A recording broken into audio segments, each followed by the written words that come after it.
Sekali lagi shalom. Ada kemenangan. Puji Tuhan. Saya mengucapkan kita untuk selamat tahun baru buat kita semua. Biarlah di tahun yang baru ini ada kemenangan. Kita lebih lagi untuk memuliakan nama Tuhan.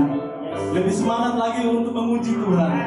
Mari kita sama-sama naikkan pujian ini. Lebih dari pemenang.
Sekarang saatnya bangkit nyatakan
Kita mulia nama-Mu Yesus Tuhan.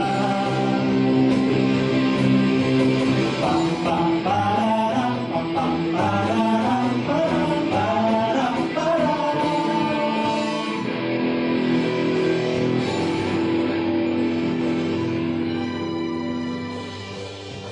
Shalom umat pemenang yang diberkati Tuhan. Saya percaya bahwa kita semua menikmati kasih Tuhan di tahun yang baru ini, tanggal 3 Januari 2021. 3 hari yang kemarin kita sudah lewati dengan pertolongan Tuhan, dan hari ini adalah harinya Tuhan, di mana di tahun baru ada semangat baru, berkat yang baru, dan penyertaan Tuhan yang selalu baru dalam hidup kita. Tuhan tidak perlu disangsikan. Tuhan selalu ya dan pasti. Yang kita perlu lakukan dalam kehidupan kita adalah menata kehidupan kita. Ada resolusi-resolusi yang kita sudah buat untuk tahun-tahun yang sudah berlalu di hari-hari kemarin, dan saat ini kita mau buat satu resolusi baru dalam hidup kita. Dan saya percaya resolusi yang kita buat, ketika kita minta Tuhan ada di dalam resolusi yang kita buat, maka resolusi itu akan membawa kita kepada kemenangan demi kemenangan, dan terjadi perubahan paradigma, perubahan gaya hidup, dan semakin hari semakin cinta Tuhan. Mari kita berdoa sebelum kita dengar firman Tuhan. Saya percaya bahwa firman Tuhan di awal tahun ini akan menjadi panduan buat semua kita, untuk jemaat GBI Kanaan dan semua sahabat GBI Kanaan yang setia mengikuti ibadah online GBI Kanaan di YouTube maupun di Facebook. Mari kita berdoa, kita minta Tuhan campur tangan dalam hidup kita. Bapa, kami berterima kasih buat hari yang baru, tahun yang baru, awal dari bulan ini dan minggu ini kami jalani. Kami taruh Tuhan di depan. Tuhan yang di depan, Tuhan yang membuka jalan, Tuhan yang menyelesaikan persoalan-persoalan di tahun-tahun kemarin, dan Tuhan yang sama, dahsyat dan ajaib, akan senantiasa ada di depan kami. Terima kasih Bapa. Roh Kudus, bantu kami untuk kami bersama-sama sediakan hati kami, buka hati kami, buka pikiran kami untuk Tuhan bicara buat kami. Tanamkan kebenaran firman-Mu, dan tolong kami supaya kami hidup bukan menjadi orang yang biasa-biasa saja, tapi tahun berganti tahun kami punya satu resolusi untuk hidup semakin hari semakin mengasihi Tuhan, semakin hari semakin mengandalkan Tuhan, semakin hari semakin setia kepada Tuhan. Terima kasih Bapa, kami bersyukur dan kami siap mendengarkan berita sukacita, berita baik dari kebenaran firman-Mu. Di dalam nama Tuhan Yesus, segala intimidasi kuasa jahat dalam bentuk apapun kami ikat kuasanya, dan kami berkata hari ini adalah hari kepastian kemenangan kepada kami dalam nama Tuhan Yesus. Haleluya, amin. Bapak Ibu jemaat yang saya kasihi di dalam Tuhan, sebelum kita menapaki hari-hari ke depan dan melangkah di dalam satu kepastian bersama dengan Tuhan, saya awali tahun ini dengan tema khotbah menjadi ciptaan yang baru. Saya ambil dari 2 Korintus pasalnya yang kelima ayat yang ke-16. Kitab 2 Korintus pasalnya yang kelima ayat 16 dan ayat yang ke-17. Tapi ayat yang ke-17 menjadi ayat poin untuk saya berbicara kepada kita semua pada pagi hari ini. 2 Korintus pasal yang kelima ayat 16. Sebab itu kami tidak lagi menilai seorang juga pun menurut ukuran manusia. Dan jika kami pernah menilai Kristus menurut ukuran manusia, sekarang kami tidak lagi menilainya demikian.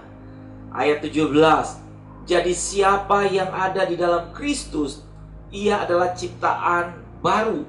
Yang lama sudah berlalu, sesungguhnya yang baru sudah datang. Ayat yang ke-17 sekali lagi. Jadi siapa yang ada dalam Kristus, ia adalah ciptaan baru. Yang lama sudah berlalu, sesungguhnya yang baru sudah dekat. Bapak, Ibu, Saudara yang saya kasihi di dalam Tuhan, ayat ini berbicara tentang keberadaan hidup kita ketika kita ada di dalam Tuhan. Kita waktu berada di dalam Tuhan, segala sesuatu yang menjadi atribut ilahi, ciptaan Allah yang baru, manusia baru, sudah kita pakai dalam hidup kita. Otomatis sesuatu yang lama, yang berkaitan dengan manusia lama, berkaitan dengan hidup lama, hidup penuh dengan dosa, hidup penuh dengan kelemahan, hidup penuh dengan ketidakpastian, semuanya kita buang. Dan kita mengenakan satu kehidupan baru di dalam Tuhan. Bapak Ibu jemaat yang saya kasihi, di dalam terjemahan yang lain, firman Allah yang hidup, 2 Korintus pasal 5 ayat 17 mengatakan begini. Pada saat seseorang menjadi orang Kristen, ia menjadi orang yang hatinya sama sekali baru. Ia tidak lagi seperti dahulu. Ia mulai menempuh hidup baru. Berarti ada satu destinasi dalam kehidupan kita, tujuan dalam hidup kita. Ketika kita diperanakan kembali, diambil kembali, diciptakan kembali menjadi ciptaan baru, disucikan dari segala dosa dan kelemahan kita, maka Paulus mengatakan bahwa sesungguhnya perjalanan selanjutnya dari kehidupan kita sebagai orang-orang Kristen adalah menjadi gaya hidup yang baru, yang lama sudah pergi dan yang baru sudah datang, terbit dan lahir dalam kehidupan kita. Berarti kita sudah hidup dengan kebiasaan-kebiasaan yang baru. Kebiasaan yang lama bisa datang, ya. Tapi ketika kebiasaan baru itu kita tekuni setiap hari di dalam Tuhan, membiasakan hidup kita dipimpin oleh Tuhan, maka saya percaya bahwa kehidupan yang lama akan segera pergi dari hidup kita. Kenapa? Karena kebiasaan baru, pola yang baru, kita sudah tekuni setiap hari dan jalani bersama dengan Tuhan. Setiap awal tahun adalah momentum untuk sejenak kita melihat ke belakang akan apa yang telah Tuhan perbuat dan lakukan dalam hidup kita. Momentum tahun yang baru. Kita bisa tenang sebentar. Jam 12 malam tanggal 31 2020 kita mulai kembali lagi melihat rangkaian perjalanan kita dari tanggal 1 Januari 2020 sampai dengan 31 Desember 2020 jam 12 malam. 1 menit kemudian itu sudah bergerak di tanggal 1 Januari 2021. Berarti segala sesuatu yang pernah kita alami, yang pernah kita lakukan, yang tidak memuliakan Tuhan, itu menjadi momentum untuk kita berpikir bersama-sama. Apakah kita mau pakai gaya hidup itu lagi di tahun 2021? Apakah kita tetap mau berjalan dengan pola yang sama, atau kita mau berubah dalam pembaharuan akal dan budi kita, sehingga kita bisa melihat bahwa keberadaan kita di dunia ini Tuhan jadikan kita dengan satu tujuan, kita diubahkan menjadi serupa dan segambar dengan Tuhan. Bapak Ibu yang saya kasihi di dalam Tuhan, saya coba ambil dari kitab 1 Tawari pasal 17 ayatnya yang ke-16. Ini yang Raja Daud lakukan. 1 Tawari pasal yang ke-17 ayat yang ke-16. Lalu masuklah Raja Daud ke dalam, kemudian duduklah ia di hadapan Tuhan sambil berkata, siapakah aku ini ya Tuhan Allah, dan siapakah keluargaku sehingga engkau membawa aku sampai sedemikian ini. Bapak Ibu yang saya kasihi di dalam Tuhan, ketika kita melihat bersama-sama apa yang terjadi dengan Raja Daud, dia masuk ke dalam rumah, kemudian ia duduk di sana di hadapan Tuhan sambil ia berkata, bercakap-cakap dengan Tuhan, siapakah aku ini ya Tuhan Allah, dan siapakah keluargaku sehingga engkau membawa aku sampai sedemikian ini. Berarti ada satu kesadaran yang timbul dari seorang Daud, raja yang besar. Alkitab mengatakan dia hamba Allah yang berkenan di hati Tuhan. Ketika dia masuk ke dalam, menyelesaikan tahun-tahun dan hari-harinya, ia menghadap Tuhan dan ia berkata kepada Tuhan, siapakah aku ini ya Tuhan? Dan siapakah keluargaku Sehingga Engkau membawa kami sedemikian sampai dengan saat ini. Ada satu kesadaran yang timbul di dalam hati Raja Daud. Dia ingin menyatakan dengan hatinya bahwa sampai dengan hidupnya, keluarganya, dengan semua yang Tuhan perkenankan dia alami, dia dapati di dalam kehidupannya, dalam kekuasaannya. Dia mengatakan, siapakah aku ini? Sehingga Engkau membawa kami sedemikian sampai dengan hari ini. Daud raja yang besar. Dia punya pengawal yang dahsyat. Dia punya prajurit yang banyak. Tapi dari dasar hatinya, dia adalah seorang hamba yang benar-benar membutuhkan Tuhan terlibat dalam hidupnya. Sehingga dia mengatakan begini, siapakah aku ini ya Tuhan Allah? Dan siapakah keluargaku? Sehingga Engkau membawa aku sedemikian sampai dengan saat ini. Kalau saya membaca di dalam terjemahan firman Allah yang hidup, lalu masuklah Raja Daud dan duduk di hadapan Tuhan serta berkata, siapakah hamba ini? Dia memposisikan dirinya di hadapan Tuhan sebagai hamba, bukan sebagai seorang king, raja, tapi dia adalah hamba. Ya Tuhan Allah, dan siapakah keluarga hamba sehingga Engkau memberikan segala kelimpahan ini kepada hamba? Jadi apa yang Raja Daud alami, apa yang Raja Daud terima, itu semua karena pemberian Tuhan. Itu semua karena kasihnya Tuhan dalam hidupnya. Momentum pergantian tahun mengingatkan kepada kita seperti yang Raja Daud alami. Kasih dan kebaikan Tuhan haruslah kita syukuri dalam hidup kita. Sehingga kita menjadi orang-orang yang tahu diri. Ketika Tuhan membawa kita berganti tahun hari demi hari, kita bisa melihat, menikmati, merasakan semua kebaikan Tuhan, semua anugerah Tuhan, semua mujizat-mujizat Tuhan. Itu membuat kita bukan besar kepala. Itu bukan membuat kita untuk menjadi orang-orang yang lupa diri, tapi itu membuat kita menjadi orang-orang yang tahu diri dan bersyukur kepada Tuhan. Pergantian tahun bukan diisi dengan hiruk pikuk, mabuk, berdendang ria, tapi pergantian tahun menjadi momen flashback dalam hidup kita. Apa yang sudah saya lakukan buat Tuhan di tahun kemarin, apa yang masih belum saya lakukan buat Tuhan. Momentum ini akan mengajar kepada kita untuk bersyukur kepada Tuhan. Setiap pergantian tahun juga adalah momentum untuk berani menjalani kebiasaan kehidupan baru. Jangan takut untuk berubah di tahun yang baru. Jangan takut untuk melakukan kebiasaan baru. Jangan takut untuk melakukan hal-hal yang lebih bagi Tuhan. Karena Tuhan sudah melakukan hal-hal yang lebih, yang dahsyat, yang ajaib dalam hidup kita. Kita harus juga berani melakukan satu langkah maju. Saya mau melakukan yang lebih bagi Tuhan. Ada satu lagu yang saya ingat, yang lagu yang sudah lama. Lagu ini berkata begini liriknya, bila kau tak bersamaku, ku tak mau berjalan. Bimbing langkahku dalam kasih anugerah. Ketika kita menyanyikan pujian ini, bila kau tak bersamaku, aku tak mau berjalan. Artinya apa? Ketika tahun yang baru, kita tidak mengerti 365 hari di depan akan terjadi apa dengan kehidupan kita.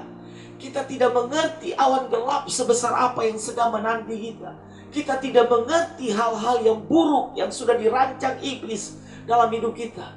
Tapi ketika kita mengatakan, jika engkau tak bersamaku, aku tak mau berjalan. Bukankah ini yang dinyanyikan dari seruan hati seorang Musa? Sehingga Alkitab mengatakan, dia dekat dengan Tuhan, menjadi sahabat Tuhan. Dia mengatakan, Tuhan, jika engkau tidak bersama kami, kami tidak mau berjalan.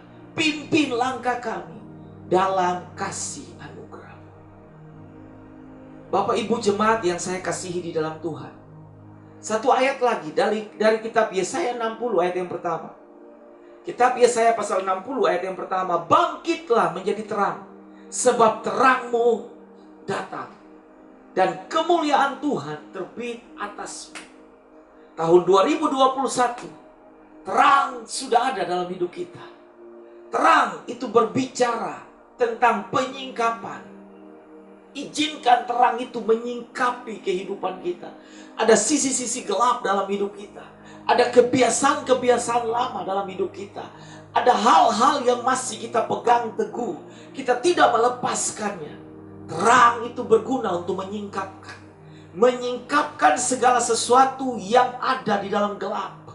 Untuk menjadi kelihatan. Dan harus segera ditinggalkan.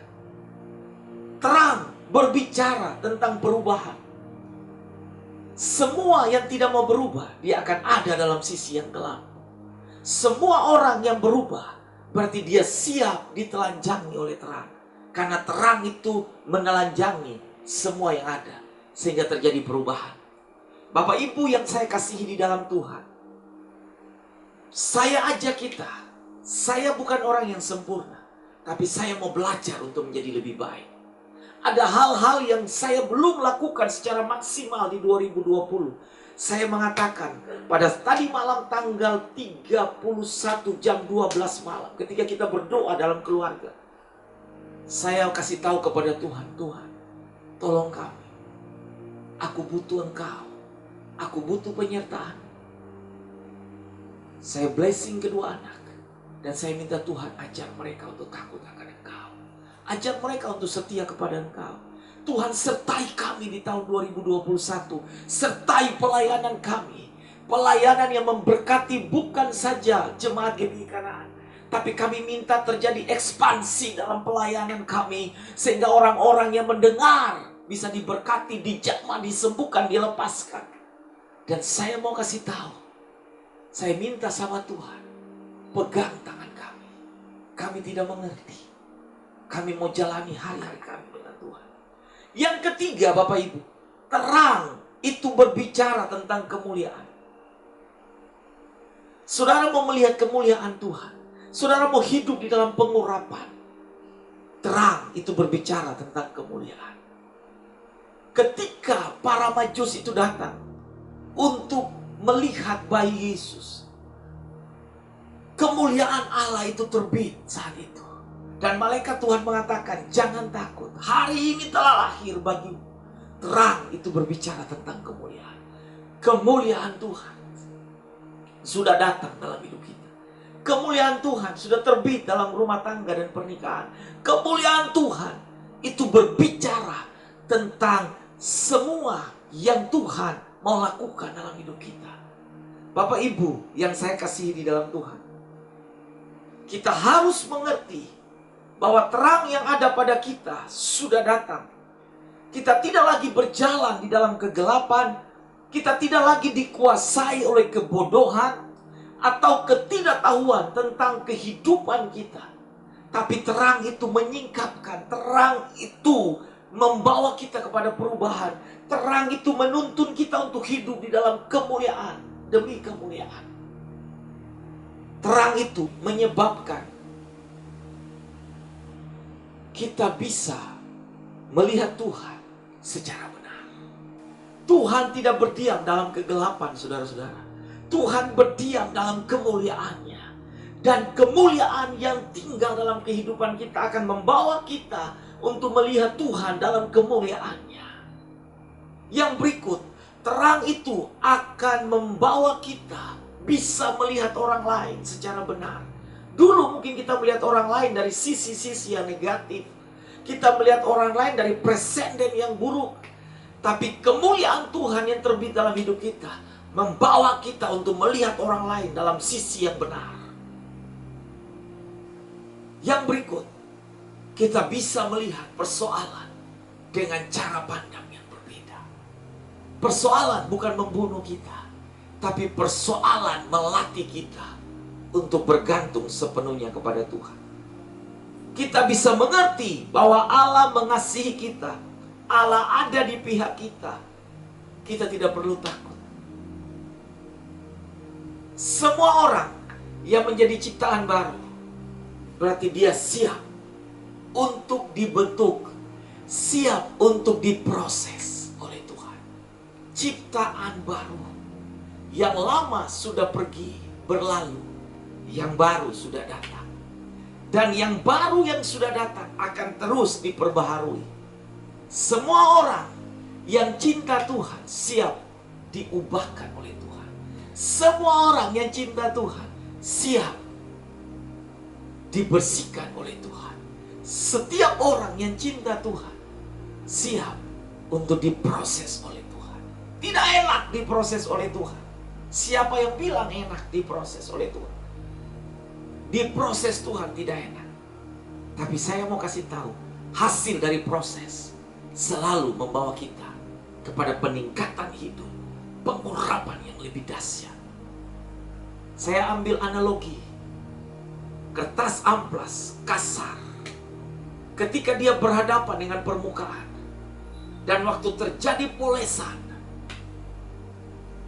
barang yang tadinya keras dan kertas amplas yang kasar tidak menjadikan barang itu semakin kasar. Tapi ketika kertas amplas itu mengena kepada bagian permukaan yang kasar, bagian permukaan yang kasar itu menjadi halus dan bagus hasilnya. Saya mau kasih tahu, Tuhan mendidik kita keras. Tuhan mendidik kita dengan tidak mudah.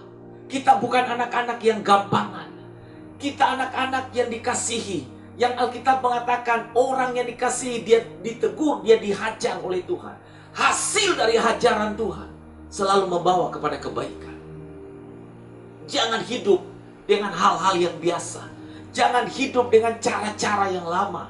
Jangan hidup dengan kebiasaan-kebiasaan Kristen temporary yang biasa. Tuhan itu baik. Saya mau kasih tahu, berubahlah. Karena hari-hari sedang ditata oleh Tuhan. Relakan dirimu untuk dibentuk oleh Tuhan. Karena hasil daripada ciptaan baru selalu memberkati banyak orang. Mari kita berdoa. Bapa, terima kasih. Kami sudah dengarkan kebenaran firman Allah. Di tahun ini diawali dengan menjadi ciptaan Allah yang baru. Aku berdoa supaya semua kami merelakan diri kami menjadi ciptaan Allah yang baru. Siap diproses, siap dibentuk, siap ditelanjangi. Karena terang itu yang hadir dalam hidup kita. Terang itu selalu membawa kepada penyingkapan. Ada sisi-sisi gelap dari ciptaan lama yang hasil dari produk yang lama yang perlu disingkirkan. Terang itu berbicara tentang perubahan hidup. Tuhan tidak berdiam di dalam kegelapan. Tuhan berdiam di dalam terang. Dan terang itu menghasilkan perubahan hidup. Terang selalu membawa kepada kemuliaan. Tuhan bertakhta dalam kemuliaannya. Dan ketika kita hidup dalam terang, kita menjadi ciptaan Allah yang berkenan, yang baru, yang lama pergi, yang baru datang. Dan yang baru akan terus diperbaharui oleh Tuhan. Terima kasih Bapa. Berkati semua para pendengar. Berkati semua sahabat Kanaan. Sembuhkan mereka yang sakit, jamah mereka, tolong mereka, bebaskan yang terikat, yang tidak mampu hidup dengan kebiasaan-kebiasaan baru. Mereka yang tetap masih berpegang pada kebiasaan lama, tapi dengan hati mereka mengatakan, Tuhan, aku mau menjadi ciptaan baru. Tolong mereka Tuhan. Lepaskan mereka. Ikatan-ikatan yang terbelenggu itu terlepas di dalam hadirat Tuhan. Terima kasih Bapa. Semua orang-orang yang membutuhkan Tuhan, yang mendengar siaran ini, aku berdoa, shalom Tuhan terjadi atas hidup saudara. Damai Tuhan turun dalam hidup saudara. Rumah tangga, pernikahan, suami-suami, para istri menjadi semua manusia yang baik. Semua mau diubahkan oleh Tuhan. Terima kasih Bapa. Di dalam nama Tuhan Yesus kami berdoa. Haleluya, amin. Saya ajak kita siapkan hati kita. Kita masuk dalam perjamuan kudus. Siapkan anggur. Siapkan juga roti, hosti. Di rumah tangga saudara masing-masing. Saya ajak kita sama-sama ambil roti atau biskuit atau hosti yang sudah saudara siapkan. Pegang di tangan kanan saudara. dan angkat setinggi-tingginya. Pada malam waktu Yesus diserahkan, ia mengambil roti, ia mengucap syukur atasnya, dan ia memecah-mecahkannya, lalu berkata, inilah tubuhku yang diserahkan bagi kamu. Perbuatlah ini menjadi peringatan akan aku. Saudara yang dikasihi Tuhan, apakah saudara yakin dan percaya bahwa tubuh Kristus yang dihancurkan itu berkuasa untuk mendatangkan kesembuhan, dan oleh bilur-bilurnya kita disembuhkan? Roti ini kita imani sebagai tubuh Kristus yang dihancurkan untuk mendatangkan mujizat dalam hidup kami. Apakah saudara yakin dan percaya bahwa dalam persekutuan dengan tubuh Kristus mendatangkan kesembuhan, dan oleh bilur-bilurnya kita menjadi sembuh? Mari kita makan dengan pengucapan syukur di dalam nama Tuhan Yesus.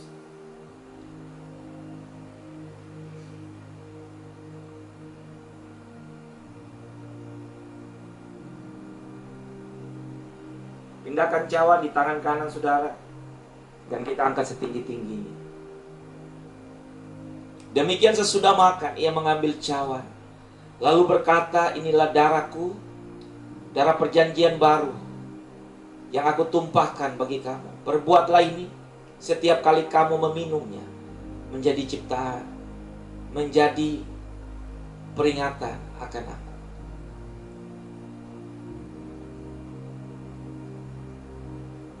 Demikian sesudah makan, ia mengambil cawan lalu berkata, inilah darahku, darah perjanjian baru yang aku tumpahkan bagi kamu. Perbuatlah ini setiap kali kamu meminumnya, menjadi peringatan akan aku. Kita imani bahwa anggur yang ada di tangan kita adalah persekutuan dengan darah Yesus yang ditumpahkan bagi dosa dan pelanggaran kita. Apakah saudara yakin dan percaya anggur yang ada di tangan saudara dan saya merupakan pengorbanan Kristus? Darah yang tertumpah berkuasa untuk menyucikan, berkuasa untuk menebus, berkuasa untuk menjadikan saudara dan saya ciptaan Allah yang baru. Dengan iman dan percaya kita minum bersama-sama di dalam nama Yesus.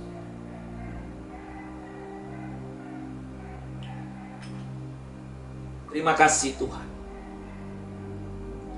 Terima kasih Tuhan. Engkau dahsyat, Engkau ajaib, Engkau heran. Mari angkat kedua belah tangan saudara, arahkan hatimu dan terimalah berkat daripada Tuhan. Bapa menghadapkan wajahnya kepada saudara dan memberikan bagi saudara kasih karunia-Nya, damai yang kekal dari anaknya Yesus Kristus senantiasa menjadi bagian dalam hari-harimu. Sukacita dan penghiburan dari Roh Kudus senantiasa menjadi pertolongan bagi hidupmu. Diberkatilah keluar dan masukmu, diberkatilah pernikahanmu dan rumah tanggamu, diberkatilah masa mudamu, diberkatilah bakul dan tempat adonanmu, diberkatilah apa yang kau kerjakan dan usahakan dengan tanganmu, disembuhkannya engkau, dibebaskannya engkau, dan diselamatkannya engkau oleh kasih dan setia Tuhan. Di awal tahun ini, semua yang baik dari Tuhan datang dalam hidupmu, menjadi bagian dalam rumah tanggamu, menjadi bagian dalam hidupmu. Semua yang terbaik dari Allah ditunjukkan dalam hari-harimu. Tuhan menyertai engkau, baik di kota maupun di desa. Engkau diberkati di ladangmu, engkau diberkati dalam semua pekerjaanmu, sehingga kutuk malapetaka, sakit penyakit, penindasan sampai kepada maut menjauh dari kemah. Semua berkat yang terbaik kami terima di dalam nama Allah Bapa, Anak dan Roh Kudus, di dalam berkat nama Tuhan Yesus. Haleluya. Amin. Tuhan Yesus memberkati. Selamat tahun baru, hidup yang baru.